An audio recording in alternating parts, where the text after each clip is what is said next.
സ്വാതന്ത്ര്യമാണ്. അത് വീട്ടിൽ കുത്തിരിഞ്ഞാൽ കിട്ടൂല. അത് പോരാടുക ചെയ്യും. പോരാടിയിട്ടേ കിട്ടിയിട്ടുള്ളൂ.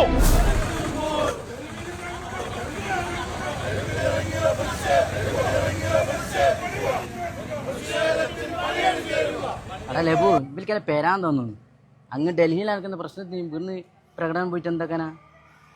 ആടെ ഇനി പറഞ്ഞ ശരിയാ, ഉള്ള റോഡെല്ലാം ബ്ലോക്ക് ആക്കിട്ട് എന്തിനാ മാണ്ടാത്ത പണിയില്ല ബോസേ. നിങ്ങൾ പറയുന്നല്ല ഞാൻ കേട്ട്. നിങ്ങൾ പറയുന്നല്ല സത്യസന്ധമായ കാര്യമാണ്. സാധാരണക്കാരുടെ അന്നത്തെ ദിവസം ബുദ്ധിമുട്ടിച്ചിട്ടാണ് ഓരോ പ്രകടനം മുന്നോട്ട് പോകുന്നത്. നിങ്ങളൊക്കെ പറ ശരിയാണ്.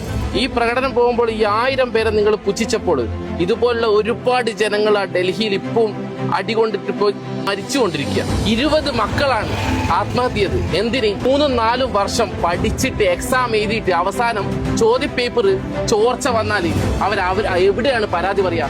ഇന്ത്യ ഭരിക്കുന്നവരുടെ പരാതി പറയേണ്ടത്. ഈ കാണുന്ന ഈ പിഞ്ചു മക്കളില്ലേ, ഈ പിഞ്ചു മക്കളുടെ ഭാവി ഒന്ന് നോക്കി നോക്ക്. ഇവർക്ക് എന്തിനാ ഞാൻ പഠിക്കുന്നത് പോലെ ഇവര് ചിന്തിച്ചു പോകുന്നുണ്ട്. ഈ കണ്ട 1000 ജനങ്ങളുടെ മനസ്സിൽ വെറും ഒരൊറ്റൊരു ചിന്തയുള്ളൂ, അത് നമ്മുടെ ഇന്ത്യ. മതവർഗ വിവേചന വർണ്ണമില്ലാത്ത ഒരു ഇന്ത്യ. കാരണം അവരുടെ മനസ്സിൽ ഒരേ ഒരു കളറേ ഉള്ളൂ, നമ്മുടെ ഇന്ത്യയുടെ പതാക.